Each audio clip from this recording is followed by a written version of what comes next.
Le ministre de la Défense en visite à Beni pour évaluer la situation sécuritaire.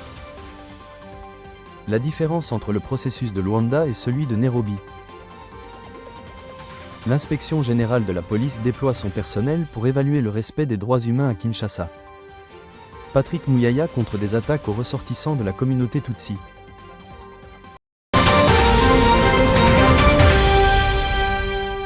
Bonjour ou bonsoir dépend de l'heure à laquelle vous nous suivez. Je suis Monsieur Patrick Moukoko du Jiji Media Studio d'Actualité en direct de la RDC. Le ministre de la Défense nationale, Guy Kabombo Mwadiamvita, est arrivé ce lundi 10 février à Beni, dans le Nord Kivu, alors que la région est en proie à des combats entre les FARDC et les groupes armés M23 et ADF. Son déplacement viserait à évaluer la situation sécuritaire et à remonter le moral des troupes, y compris les combattants Wazalendo. Le ministre prévoit également de se rendre dans le territoire de Lubero, une autre zone affectée par les conflits. Cette visite était très attendue par les acteurs politiques et la population locale, qui espèrent un engagement plus fort du gouvernement face à cette crise. Le député Eli Vaumawa, élu de Beni, a salué cette visite et exprimé son souhait de voir le ministre se rendre sur tous les fronts, notamment à Eringeti, Loz et Madive. Il a également souligné l'importance du soutien populaire au FARDC et au Wazalendo, dénonçant l'agression du M23 et de l'armée rwandaise. Selon lui, la population s'est levée, comme un seul homme, pour défendre la souveraineté nationale et rejeter toute forme d'agression étrangère. Reportage.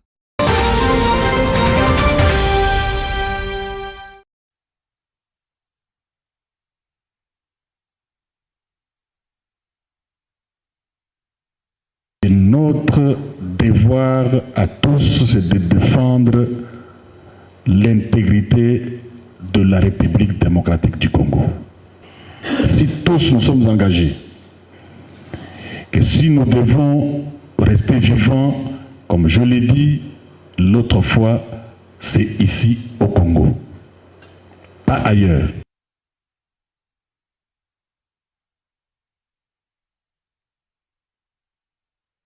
Je n'ai pas beaucoup de commentaires à faire. Le message, vous l'avez reçu.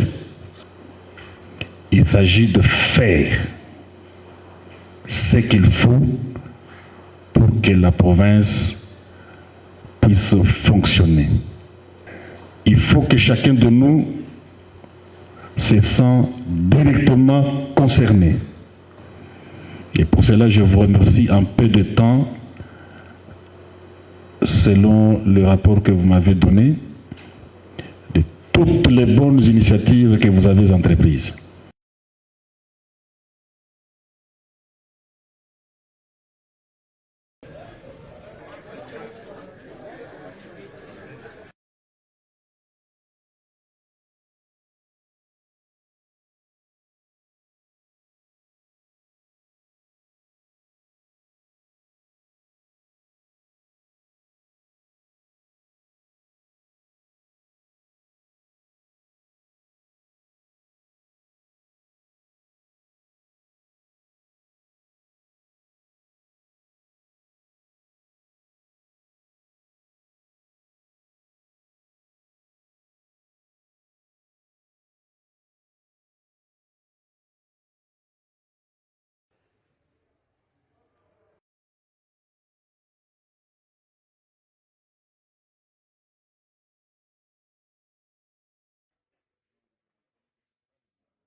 Le sommet conjoint SADC-EAC du 8 février 2025 a proposé la fusion des processus de Luanda et de Nairobi pour renforcer les efforts de paix en République démocratique du Congo. Processus de Nairobi, avril 2022 EAC, vise à éradiquer tous les groupes armés, encourager le désarmement volontaire et rapatrier les milices étrangères. Peu de progrès réalisés. Processus de Luanda, novembre 2022 Angola, conçu pour réduire les tensions entre la République démocratique du Congo et le Rwanda, notamment concernant la rébellion du M23. L'échec du sommet de décembre 2024 a affaibli le processus. Pourquoi fusionner? Meilleure coordination entre la SADC et l'EAC. Approche régionale unifiée pour résoudre la crise sécuritaire. Effort de paix plus efficace en évitant les chevauchements d'initiatives. Cette fusion vise à rendre les actions plus structurées et impactantes, favorisant une stabilité durable en République démocratique du Congo. Reportage. Exprimons notre préoccupation face aux tensions entre la RDC et la République du Rwanda et appelons à la retenue, à la désescalade et à la poursuite du dialogue entre les deux pays. Félicitons son Excellence M. João Manuel Gonçalves Lourenço, président de la République d'Angola, président en exercice de la CRGL, champion de l'Union africaine pour la paix, la réconciliation en Afrique et médiateur désigné de l'Union africaine pour le dialogue entre la RDC et la République du Rwanda, et exhortons les deux pays à mettre en œuvre les décisions issues du processus de Luanda.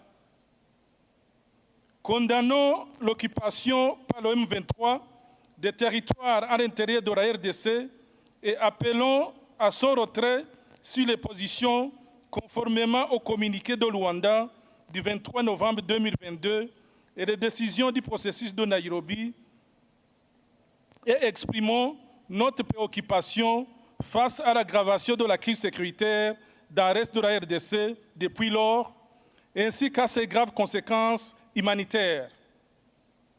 Nous condamnons en outre les actions des groupes armés étrangers et locaux opérant dans l'est de la RDC, notamment les Allied Democratic Forces, ADF, Madina at Tawhid, WAU, Mujahideen, MTM, les Forces démocratiques de libération du Rwanda, FDLR, la résistance pour un état de droit au Burundi, Red Tabara, Coopérative de développement du Congo, Codeco, la Milice Zaïre, les Maïmaï, et les exhortons à cesser immédiatement.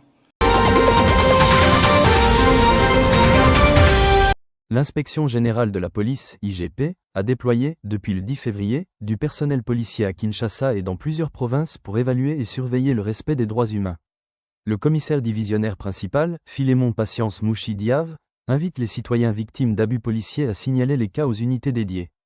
Parmi les violations à dénoncer, arrestations arbitraires et détentions illégales, amendes excessives et non conformes, tortures et traitements inhumains, tracasseries policières, concussions, extorsions, etc. L'IGP met à disposition des numéros verts pour signaler les abus, 114, Vodacom et Africell, et des contacts spécifiques par district de Kinshasa.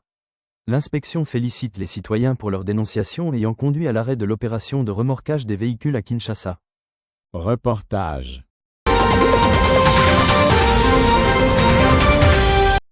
napesi longonya na bakongole oyo bameseli kofilme kotindela biso elongi na yo ntango oza kosenga mbongo bimisa mbongo eza na poche wana bimisa yango tozomona mpe toyebisi na commissaire provincial soki tozwi yo wana kende na ndolo kende kovanda kuna atambula moko atambula mibale ndenge kaka juge akosepela apesa yo apesi yo me lokola tosi toyebisami toteyami bayeba kosala makambo wana lisusu soki tomoni yo ndolo mpe awa lokola ezali na intention ya république mobimba nazali koyebisa na bakongole banso balingi kimia bafilmaka ngonga nyonso makambo mabe ma police soki bazali kosala tracasser epai ya bana ya moto kobotola moto kotobola bapneu kobotola bakarte kolongola baplaque bafilme moto wana ata asali contravention mais oyo osali ezali infraction destruction méchante baisager de la route basalaka contravention mais tango yo oki olongoli plaque oki otoboli pneu obotoli moto wana komi tracasserie ezali contravention te ezali infraction violence et voie de fait ou bien destruction méchante et okene kosamba kuna zambi tolembi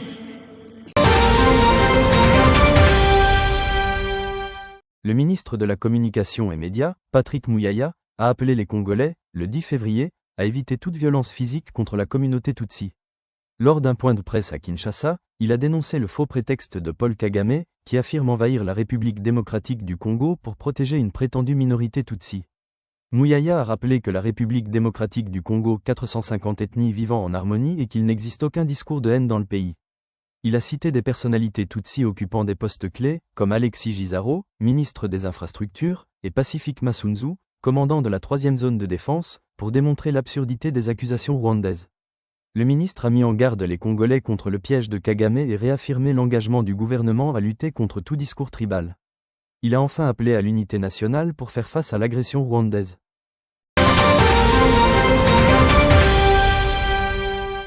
Merci de suivre l'actualité avec nous, je m'appelle Patrick Moukoko de Jiji Media Studio. N'oubliez pas de vous inscrire, d'aimer et d'activer la cloche de notification pour plus d'informations. À bientôt, au revoir.